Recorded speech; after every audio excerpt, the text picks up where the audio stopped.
Despite being apex predators, sharks typically do not view humans as prey. Most attacks result from curiosity or mistaken identity, especially in areas where people and sharks share the water.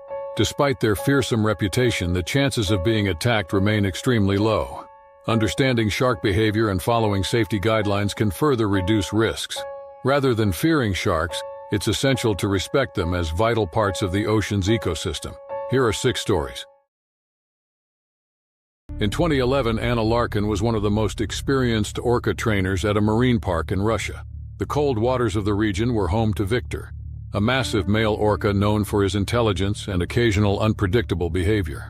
Over the years, Anna had developed what she believed was a strong bond with the animal. She had worked with him for 5 years, refining his performances and understanding his moods. But on that cold October afternoon, something felt different.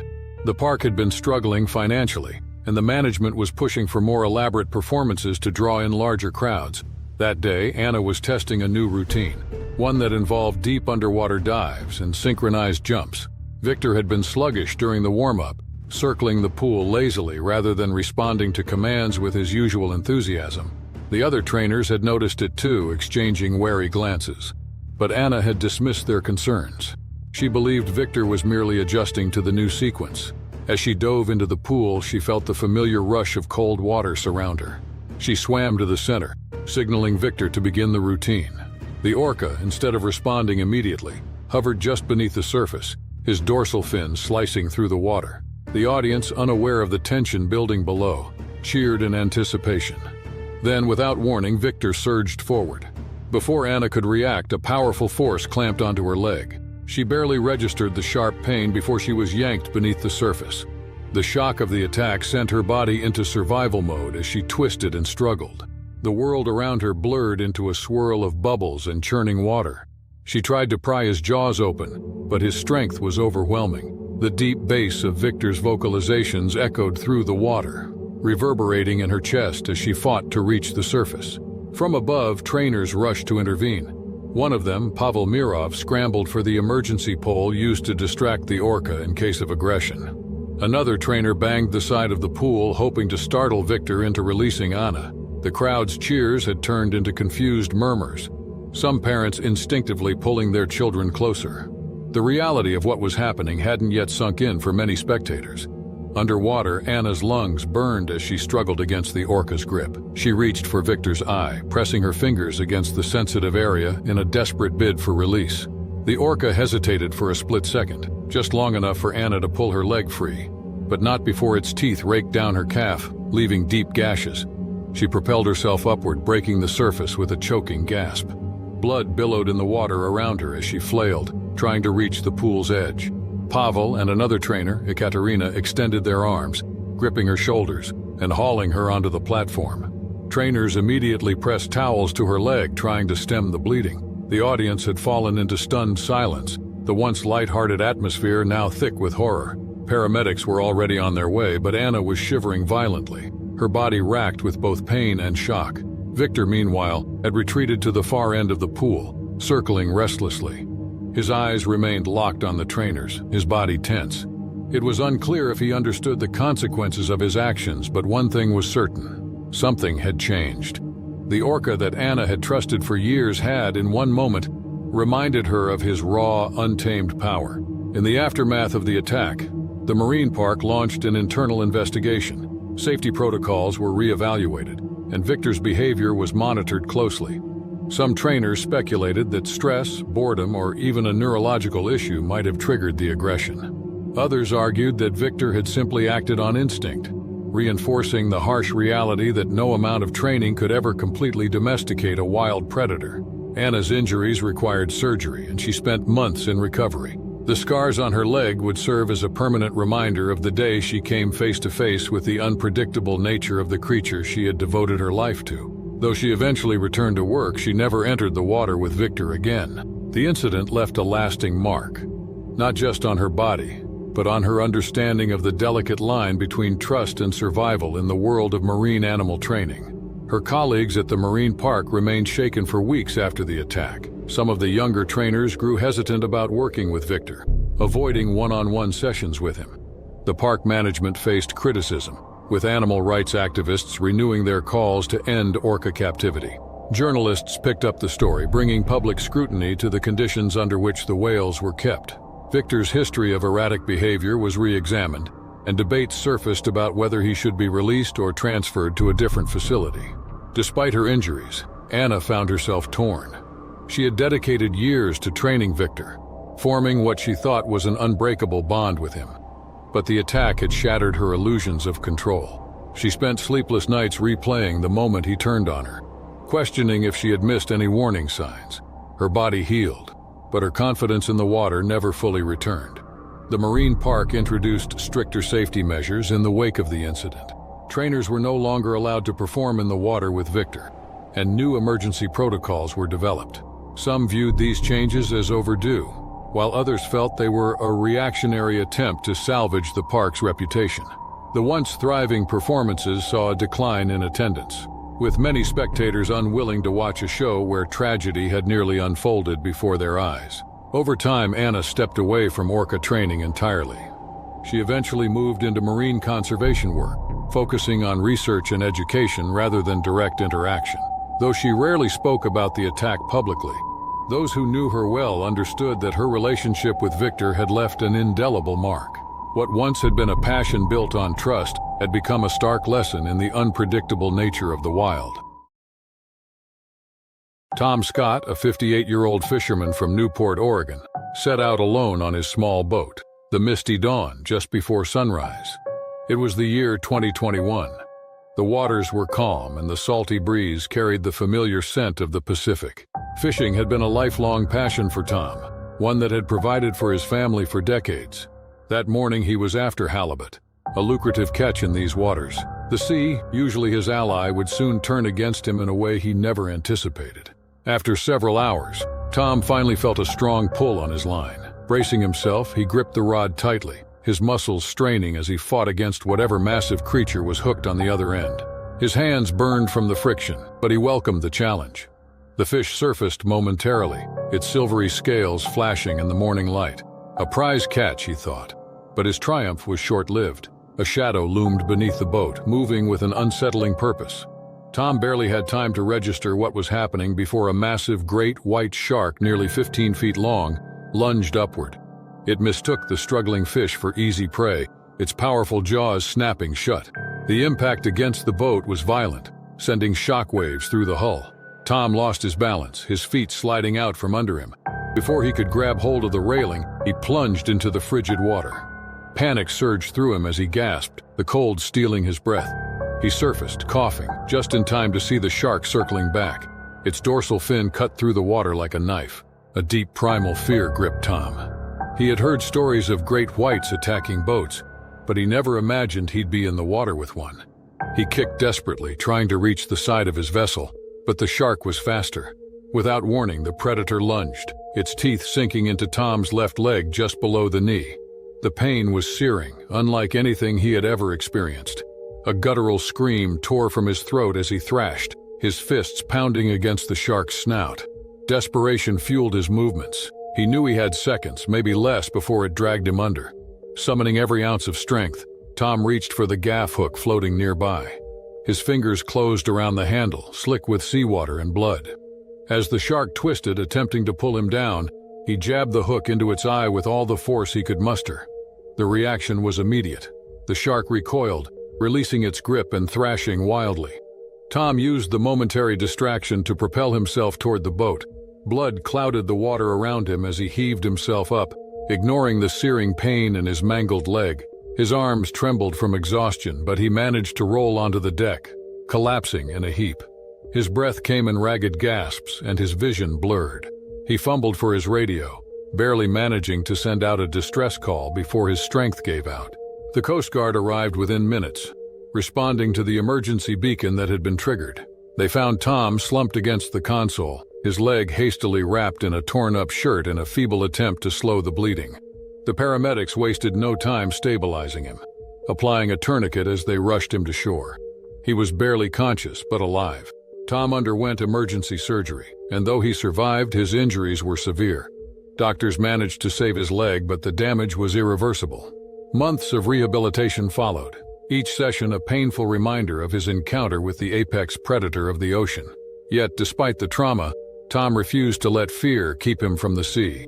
The attack made headlines, sparking debates about great white shark activity near fishing vessels.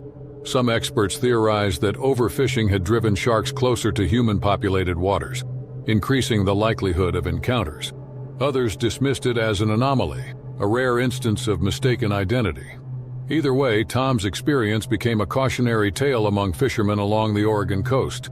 Despite everything, Tom eventually returned to the water. He was more cautious, his once solitary trips now accompanied by a second fisherman. The misty dawn remained his sanctuary, a testament to his resilience. The scars on his leg told a story, one of survival, of a battle won against nature's most feared predator. And though he had come terrifyingly close to death, he never let it take away his love for the ocean. As the years passed, Tom's story became legend among the fishing community. New fishermen sought him out, eager to hear firsthand about his brush with death. Some listened with awe, while others, wary of their own safety, chose to never fish alone again. The ocean, once a place of tranquility, had revealed its unforgiving nature. And Tom's tale served as both a warning and a testament to the unpredictable balance of life at sea. Even as he aged, Tom continued his fishing trips, albeit with more caution. The rhythmic crash of waves and the salty air remained his greatest comforts. However, every time he cast his line, a flicker of that fateful day crossed his mind. The shark had left its mark, not just in the scars that adorned his leg, but in the way he saw the world. He had stared into the eyes of a predator and lived to tell the tale. On the 10th anniversary of the attack, Tom took his grandchildren out to sea for the first time. As they marveled at the endless blue stretching before them, he told them about the great white that nearly ended his life. His voice was steady, but his eyes betrayed the weight of his experience. He wanted them to understand that the ocean, though beautiful, demanded respect. It was a lesson he had learned the hard way. That evening, as the misty dawn rocked gently in the harbor, Tom sat on the deck watching the horizon. The sea was his home, his livelihood, and his greatest adversary. The encounter with the great white had tested him in ways he never expected, but he had survived. And as the last light of day faded, he knew he would return to these waters for as long as he was able, because despite everything, the call of the ocean was one he could never ignore. The year was 2015, and Sophie Miller, a 28-year-old marine enthusiast from Manchester, England, had been traveling the world with her boyfriend, Peter Harris. Their shared passion for diving had taken them to some of the most beautiful underwater locations, and Hurghada, Egypt, was their latest stop. The Red Sea's crystal-clear waters and vibrant marine life had always drawn divers from across the globe, and Sophie and Peter were eager to explore the coral reefs. That excitement, however, would soon turn into horror. On the morning of the attack, Sophie and Peter booked a dive session with a well-known local company. The crew was experienced, and the equipment was top-notch. Everything seemed perfect. They descended into the serene underwater world, marveling at the intricate coral formations and the schools of fish darting between them. The water was warm, the visibility pristine. It should have been a flawless dive. Then the first sign of danger appeared. A tiger shark, nearly 12 feet long, emerged from the deep. At first, it moved lazily, as if merely observing. Sophie and Peter had encountered sharks before, and they knew the protocol. Remain calm, maintain eye contact, and avoid sudden movements. But this shark behaved differently. It swam closer, its interest unnerving. Sophie signaled to Peter that they should ascend slowly. He hesitated, then nodded. But before they could reach the surface, the shark attacked. With terrifying speed, the predator lunged, its powerful jaws clamping onto Sophie's leg. The force sent a shockwave of pain through her body as she struggled, her hands clawing at the water. She twisted, trying to pry herself free, but the shark's grip was unrelenting. Blood clouded the water around her, spreading in dark, twisting tendrils. She looked to Peter, expecting him to help, but he was already swimming away. Panic seized her as she watched him ascend, his movements frantic. He didn't hesitate, didn't turn back. He was leaving her, abandoning her. A surge of terror mixed with betrayal coursed through her veins. She kicked at the shark with all her strength, her instincts screaming for survival. The crew aboard the boat saw the commotion and sprang into action, shouting and slapping the water, trying to distract the predator. One of the divers dove in, armed with a metal rod, jabbing at the shark in desperation. For reasons unknown, the shark finally released its grip, disappearing into the depths as suddenly as it had come. Sophie, barely conscious, was pulled onto the boat, her blood soaking the deck. Her breath came in ragged gasps, her skin ghostly pale. The crew worked feverishly to stop the bleeding, pressing towels against the wound, but the damage was too severe. She lost too much blood. By the time they reached shore, she was gone. Peter, shaken but unscathed, faced an onslaught of questions. His account of the attack was hesitant, filled with gaps. When asked why he hadn't tried to help Sophie, his responses were muddled, his voice shaky. Eventually, under pressure, he admitted the truth. He had been too afraid. In his terror, he had chosen to save himself. His confession sent shockwaves through Sophie's family and the diving community alike. Her parents, devastated, refused to speak to Peter again. He left Egypt the next day, avoiding reporters and scrutiny. But the whispers of his cowardice followed him wherever he went. The incident raised discussions in diving forums and among experts about how fear could override loyalty and the ethics of survival. Some condemned him, while others argued that panic was a primal, uncontrollable response. Either way, Sophie's story became infamous. In the weeks that followed, authorities investigated the circumstances of the attack. Marine biologists noted that tiger sharks were opportunistic predators, but rarely targeted humans unless provoked or mistaken for prey. Theories emerged that the shark may have been drawn by the spearfishing activities nearby, as fish blood in the water could have triggered its aggressive response. Despite this, local authorities assured tourists that shark attacks in the region were exceedingly rare. Sophie's funeral was held in Manchester, where friends and family gathered to remember her adventurous spirit and love for the ocean. Her parents, struggling with grief, advocated for better safety protocols for divers in open waters. They pushed for improved emergency response training and greater awareness of the risks that even experienced divers could face. Meanwhile, Peter disappeared from the public eye. He deleted his social media accounts and refused interviews, but his name remained synonymous with cowardice. Some believed he carried guilt for the rest of his life, while others speculated he convinced himself there had been nothing he could do. His actions, or lack thereof, became a case study in survival psychology, examining the paralyzing effect of fear in life-threatening situations. The waters of Hurghada, once a haven for divers, now carried the shadow of her tragedy. A plaque in her honor was placed at the marina where she had last boarded a boat, a solemn reminder of the unpredictable dangers of the sea. Some still visited the site to pay respects, while others told her story as a warning, a testament to both the power of the ocean and the fragility of human bonds. In time, life in the diving community moved on, but the name Sophie Miller remained etched in its history, a reminder that trust and fear could shape fates in ways no one could predict. In 2018, Ethan Parker, a 35-year-old Australian surfer, had spent years chasing waves in some of the most notorious surf spots across the world.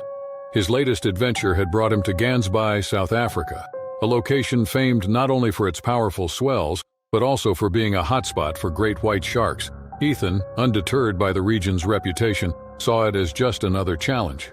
He wasn't reckless. He respected the ocean and understood the risks, but no amount of experience could have prepared him for what would happen that day. It was a bright morning with perfect conditions. The ocean stretched vast and blue, waves curling in flawless sets. Ethan paddled out with a few locals, exchanging friendly nods as they positioned themselves for the next big break. On shore, his girlfriend, Mia Thompson, watched from the beach, capturing moments on her phone, unaware that within minutes, their lives would change forever. As Ethan caught a wave carving through its surface with ease, something shifted in the water beneath him. A dark, hulking shadow loomed just below, barely perceptible in the rolling blue. Then, without warning, the great white shark surged upward. In an explosion of white foam and thrashing water, Ethan was ripped from his board. Panic erupted among the surfers. Shouts of alarm carried across the waves as they scrambled to get to shore. Mia, frozen in horror, saw the unmistakable fin slicing through the water, the telltale sign of a massive predator. Ethan's board bobbed to the surface, its underside shredded, but he was nowhere to be seen. Seconds stretched into eternity before he emerged, struggling to stay afloat. Blood stained the water around him. The shark had clamped down on his leg, its serrated teeth cutting deep. The sheer force of the bite had nearly rendered him immobile, but adrenaline and desperation drove him to fight. Kicking wildly with his free leg, he tried to reach his mangled surfboard, the only thing keeping him from sinking. The shark circled back, drawn by the scent of blood, its instincts overriding any hesitation. On the beach, Mia screamed for help. A group of lifeguards and surfers grabbed a jet ski and sped toward Ethan, knowing every second counted. The shark made another pass, but as the jet ski roared closer, it veered off, retreating into the depths. Ethan, barely conscious, was dragged onto the craft, his breath coming in ragged gasps. His leg was a mess of torn flesh and exposed bone, the injury catastrophic. Mia knelt beside him, pressing down on the wound with trembling hands, desperately trying to stop the bleeding. His skin grew paler with each passing second, his body weakening beneath her touch. She whispered reassurances, begged him to hold on, but his eyes began to lose focus. His breaths became shallow, his grip on her hand slackening. As the ambulance arrived, the paramedics worked frantically, but it was too late. Ethan succumbed to his injuries before they could get him to the hospital. The attack sent shockwaves through the surfing community. Gansbai, already known for its high shark activity, faced renewed scrutiny. Debates erupted over whether stricter safety measures should be enforced. Shark nets, deterrents, or outright bans in certain areas. Scientists, however, urged caution. Great whites were not mindless killers. They were apex predators navigating their own ecosystem. Most attacks were cases of mistaken identity, a grim reality for those who ventured into their territory. Mia was left shattered. The man she loved, the one who had embraced the ocean with such passion, was gone. In the weeks that followed, she found herself unable to step foot on a beach. The sound of crashing waves a cruel reminder of what had been taken from her. Nightmares plagued her sleep, each one reliving the moment Ethan slipped away in her arms. Guilt gnawed at her, irrational but persistent. What if she had done more? Could she have saved him? The grief consumed her, isolating her from friends and family, until she finally sought help. Therapy became her refuge, a painful but necessary path toward healing. Despite everything, Mia refused to let Ethan's death be in vain. She threw herself into ocean safety advocacy, working alongside marine conservationists to promote coexistence between surfers and sharks. She shared Ethan's story, raising awareness about the risks and the need for better emergency response measures in high-risk areas. Slowly, she found solace in the same waters that had once felt like an enemy. Years later, Mia stood on a beach much like the one in Gansbai, her toes sinking into the warm sand. The sun glistened on the water, waves rolling in gentle rhythm. She no longer saw the ocean as a place of tragedy, but as a part of Ethan's spirit, forever untamed, forever free. With a deep breath, she stepped forward, the tide washing over her feet. The pain was still there, an ache that would never fully fade, but so was something stronger. Love, resilience, and the unbreakable memory of the man who had lived for the sea. In 2013, Rachel Saunders, a 29-year-old Australian tourist, arrived in the Seychelles for a long-anticipated solo vacation. An experienced swimmer and avid snorkeler, she had traveled across the world to explore the vibrant coral reefs of the Indian Ocean. The Seychelles, an archipelago of 115 islands, was renowned for its clear turquoise waters and diverse marine life. Among the many snorkeling sites, she chose a secluded reef off the island of Praslin, a place known for its untouched beauty and relative isolation. On the morning of the attack, Rachel took a small charter boat out to a remote area, eager to witness the underwater paradise firsthand. The sun was high, casting a dazzling shimmer across the water's surface as she adjusted her mask and flippers before slipping into the ocean. As she drifted above the reef, she marveled at the vibrant fish darting between coral structures, their colors illuminated by the sunlight filtering through the water. A school of silver jacks caught her attention, moving in unison in a dazzling display. Instinctively, she swam closer, her movements fluid and controlled. However, in her fascination, she failed to notice a dark shadow shifting beneath her. A bull shark, known for its aggressive and territorial nature, had been drawn in by the sudden movement and the commotion of the fish. It circled silently, assessing the unfamiliar presence in its domain. Rachel became aware of the danger too late. Without warning, the shark surged forward, its powerful jaws clamping down on her right arm. The initial shock numbed her senses, but as the teeth dug deeper, searing pain jolted through her body.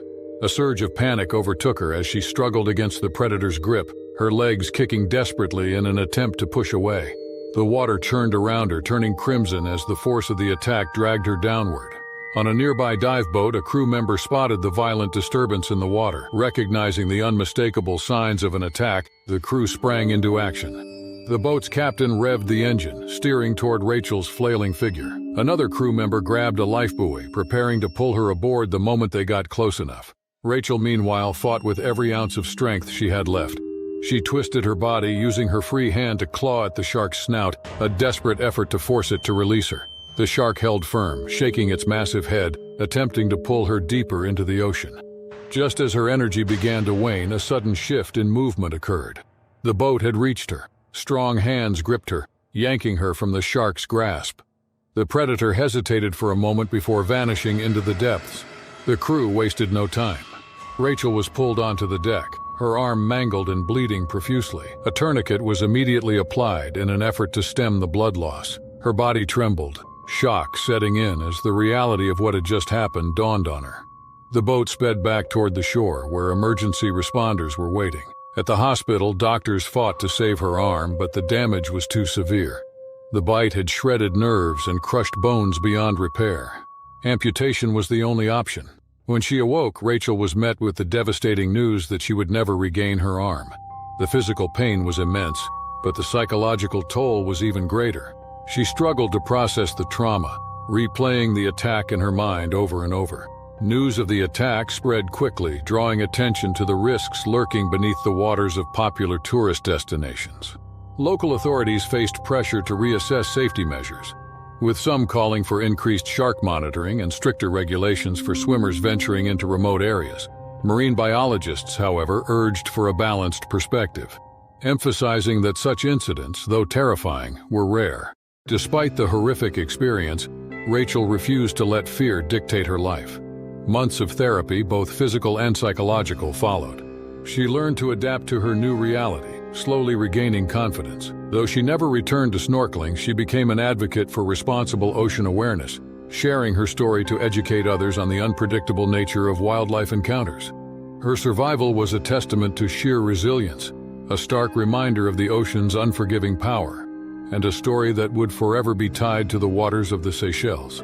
In the months that followed, Rachel found herself dealing with an onslaught of emotions. She suffered from recurring nightmares, reliving the attack in her sleep. Every time she closed her eyes, she felt the crushing pressure of the shark's jaws, and the sensation of being dragged down into the abyss. The trauma had left an indelible mark on her psyche. She hesitated, even stepping into a swimming pool. The very thought of being submerged, sending shivers through her body. Therapists worked with her, helping her process the terror she had endured and guiding her through the slow, arduous journey toward reclaiming her confidence in the water. Her recovery was not just physical but emotional. At first, she withdrew from friends and family, unwilling to discuss what had happened. She hated the way people looked at her, with pity, as if she were broken. But over time, she began to see her survival not as a tragedy, but as a second chance. She connected with other shark attack survivors, realizing that she was not alone in her struggles. Together, they shared their experiences, supporting one another in ways no one else could truly understand. Rachel eventually took to public speaking, sharing her story with others who had suffered traumatic injuries. She traveled to schools and community centers, advocating for ocean conservation, while also discussing the realities of living with a disability. Though she could never erase what had happened, she chose to embrace her new life, determined to make an impact. Over the years, she made peace with the ocean. While she would never return to deep-sea snorkeling, she found solace in watching the waves from the shore, appreciating their vast, untamed beauty. The ocean, she realized, was neither friend nor foe. It simply was. And for all its dangers, it remained a place of wonder and mystery, a force that had both taken from her and reshaped her in ways she never could have imagined. In 1998, Daniel Richards, a seasoned diver from Southampton, England, embarked on a long-awaited diving expedition to the Caribbean. An underwater enthusiast since childhood, Daniel had spent years studying marine ecosystems and had developed a deep admiration for oceanic white-tip sharks. Known for their bold and inquisitive nature, these sharks were both feared and respected in the diving community. His destination was the waters off Cat Island in the Bahamas, a region famous for its encounters with large pelagic sharks. The morning of his dive was perfect. The sky was clear, and the sun's golden rays penetrated the sapphire blue water. He and a small group of divers, led by an experienced guide, descended into the warm depths. Suspended in the open ocean, they marveled at the vastness surrounding them. Schools of fish shimmered below, and the occasional barracuda drifted by like a silver missile. The dive had been uneventful for the first 30 minutes when Daniel spotted a familiar shape in the distance. An oceanic white-tip shark, unmistakable with its broad pectoral fins and sleek frame, glided toward them. Unlike reef sharks, which were wary of divers, oceanic white-tips exhibited a curious and assertive demeanor. Daniel had encountered them before and knew the importance of maintaining calm body language. The shark circled at a distance, observing the divers. At first, the shark's behavior was typical, cautious yet inquisitive. But within moments, its demeanor shifted. It swam closer than expected, weaving between the group with slow, deliberate movements. Daniel noticed the way its pectoral fins angled downward, a subtle but telling sign of potential aggression. The animal had clearly taken an interest in their presence, and not in a passive way. As he hovered in the water, controlling his breathing to avoid startling the predator, the shark made a sudden, deliberate lunge. Its powerful body propelled it forward, snapping its jaws just inches from Daniel's torso. The surge of water from the movement pushed him backward. A jolt of fear shot through him, but his training took over. He resisted the instinct to panic, knowing that erratic movement would only provoke the shark further. The group had been briefed on how to react in such situations. Never turn your back, maintain eye contact, and move deliberately. Daniel positioned himself upright, making himself appear larger. The guide, sensing the shift in the shark's behavior, signaled for the divers to slowly ascend toward the boat. The predator, however, was not finished with its investigation. As Daniel moved upward, the shark followed, circling him with increasing confidence. Another quick snap of its jaws sent his adrenaline into overdrive. He extended his arm, keeping his dive camera between them as a barrier. The boat was now visible above, but every second felt elongated. The shark's relentless presence made it clear that this encounter was far from over. The dive boat crew had been monitoring the situation from the surface. Seeing the escalation, one of them banged loudly on the metal side of the boat, an old but sometimes effective trick to deter sharks. The sudden, unnatural noise caused the predator to hesitate, giving Daniel the moment he needed to push the final few meters to the surface. The crew hauled him aboard the moment he was within reach. His heart pounded as he collapsed onto the deck, lungs heaving. The shark lingered below for a few more seconds before turning and vanishing into the deep. It had tested him, but it had ultimately decided to move on. The other divers surfaced soon after, shaken but unharmed. Back on shore, Daniel found himself replaying the event in his mind. The encounter had rattled him, but it had also deepened his respect for the ocean's unpredictable nature. He knew that the shark had not acted out of malice but out of instinct. Oceanic whitetips, once abundant in tropical waters, were increasingly rare due to overfishing and finning. His near miss only reinforced his belief that these creatures deserved protection, not fear. Daniel continued diving but never forgot the intensity of that moment. He began advocating for shark conservation, sharing his experience to educate others on the importance of respecting marine predators. Though the ocean had nearly claimed him that day, it had also given him a purpose: to protect the creatures that had once tested his courage beneath the waves. Despite the thrill of the encounter, the psychological impact of the event lingered. Every time Daniel prepared for another dive, a part of him hesitated, his mind flashing back to the moment when the white tip lunged toward him. The fear was not overwhelming, but it was present, a constant whisper reminding him of the ocean's unpredictable dangers. He spoke with other divers who had experienced close encounters, finding solace in the shared understanding of what it meant to be truly vulnerable in the depths. Determined to regain his confidence, he returned to Cat Island the following year. This time he joined a research team studying shark behavior. He wanted to see oceanic white tips again, not as a diver in distress, but as an observer. During one of the research dives, a familiar silhouette emerged from the blue. The shark approached slowly, its movements measured and graceful. Daniel remained calm, watching as the predator circled the group. There was no sudden aggression, no lunging jaws. Instead, the shark regarded them with a curiosity that mirrored his own. It was in that moment that Daniel fully reclaimed his passion for the ocean. His experience led him to work closely with marine conservation organizations. He helped educate the public on the importance of sharks in maintaining marine ecosystems, pushing back against the media's portrayal of them as mindless killers. He collaborated with filmmakers to document his encounter, using it as a tool to foster awareness rather than fear. Years later, Daniel would reflect on that fateful dive not with terror, but with gratitude. It had tested his limits, forcing him to confront his fears head-on. It had set him on a path of advocacy, ensuring that his story served a greater purpose. The oceanic white tip that nearly claimed him had, in a way, saved him, by showing him just how much work remained to be done to protect the creatures of the sea. And so he continued to dive, to educate, and to respect the vast, untamed world beneath the waves.